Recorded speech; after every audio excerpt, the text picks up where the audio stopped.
મીરાબાઈનો જન્મ રાજસ્થાનના મેડતા ગામમાં થયો હતો. તેઓ રાજકુટુંબમાં જન્મ્યા હતા. નાનપણથી જ એમનું મન કૃષ્ણ ભક્તિ તરફ ઢળેલું હતું. તેઓ સાધુ સંતોની સોબતમાં રહેતા હતા. નરસિંહ મહેતાની જેમ તેમણે પણ પોતાના જીવન પ્રસંગો કાવ્યોમાં વણ્યા છે. શ્રીકૃષ્ણ માટે તેમને અપાર પ્રેમ અને ભક્તિ હતા. એટલે કૃષ્ણ ભક્તિના પદો એમના હૃદયમાંથી ફુવારાની જેમ પ્રગટ થયા છે. એમના પદોની વાણી સરળ, સ્વાભાવિક, કોમળ અને મધુર છે. મીરાબાઈની ભક્તિ રચનાઓ લોકજીવનમાં વણાઈ ગઈ છે. અહીં શ્રીકૃષ્ણની પ્રત્યક્ષ ઝાંખી ખતી અનુભવાય અને મોરલીના નાદમાં રત થઈ જવાય તેવું પદ પ્રસ્તુત કરવામાં આવ્યું છે. શ્રીકૃષ્ણની વિચરણભૂમિ વૃંદાવનની વાત છે. એટલું જ નહીં, એ વાંસળી વગાડનાર બાળકનૈયાના પહેરવેશનું સુંદર વર્ણન કરીને કવયત્રી નાચી રહેલા કાન્હાનું સજીવ ચિત્રણ પણ રજૂ કરે છે. એમના મતે આ વિલક્ષણ દર્શન થકી જ સર્વે દુઃખો દૂર થાય છે.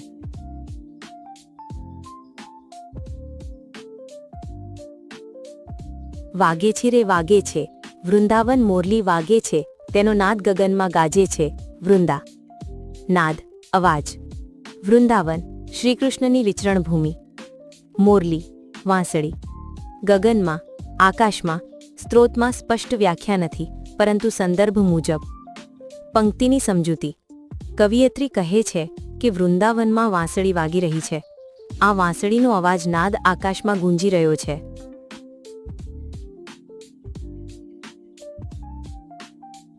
વૃંદા તે વનને માર્ગ જાતા વાલો દાણ દધીના માંગે છે. વૃંદા તે વન, વૃંદાવનનું વન. માર્ગ, રસ્તો. વાલો, પ્રિય અહીં શ્રીકૃષ્ણ માટે વપરાયો છે. દાણ, કર, જકાત. દધી, દહીં. પંક્તિની સમજૂતી. વૃંદાવનના વનના રસ્તે જતી ગોપીઓ પાસેથી વહાલા શ્રીકૃષ્ણ દહીંનો કર માંગી રહ્યા છે.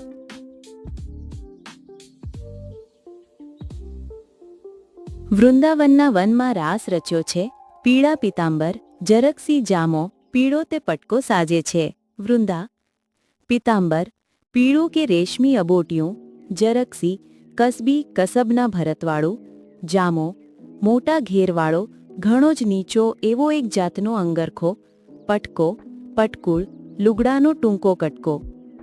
પંક્તિની સમજૂતી. વૃંદાવનના વનમાં રાસલીલા રચાઈ છે. આ રાસમાં શ્રીકૃષ્ણના વસ્ત્રનું સુંદર વર્ણન છે. તેમણે પીળું વસ્ત્ર એટલે કે પિતાંબર પહેર્યું છે.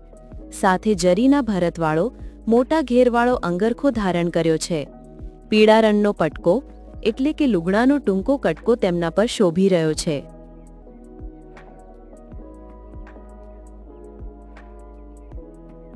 વૃંદાવનના વનમાં રાસ રચ્યો છે. પીળા પિતાંબર, જરકસી જામો, પીળો તે પટકો સાજે છે. વૃંદા.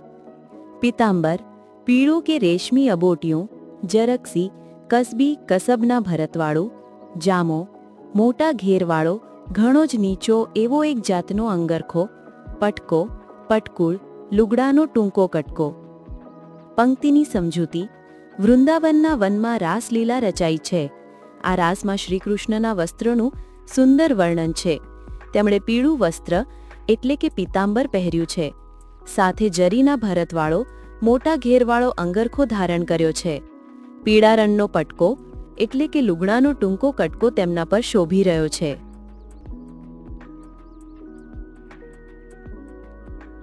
વૃંદા તે વનની કુંજગલનમાં વહાલો થનક થનક થઈ નાચે છે.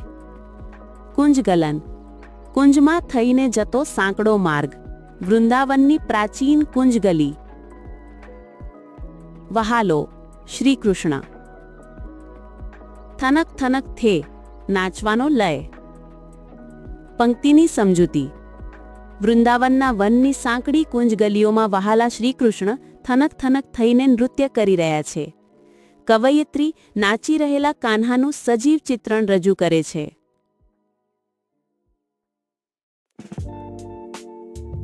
અમે સુતાંતા ભર નિદ્રામાં નણંદલ વેરણ જાગે છે.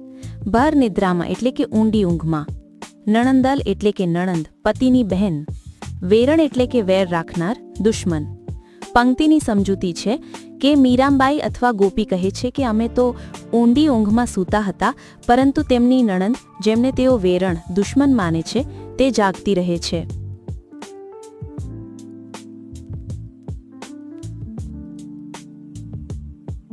બાઈ મીરણ કહે, પ્રભુ ગિરિધરના ગુણ દર્શન થકી દુઃખ ભાગે છે.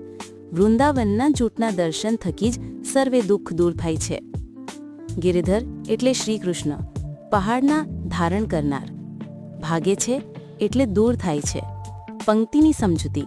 બાઈ મીરાણ કહે છે કે પ્રભુ ગિરિધર એટલે કે શ્રી કૃષ્ણના ગુણોનું ગાન કરવાથી અને તેમના દર્શન થકી જ સર્વે દુઃખો દૂર થાય છે.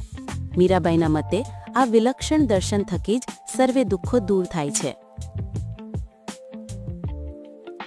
हमारी YouTube चैनल को लाइक करें, शेयर करें और सब्सक्राइब करें.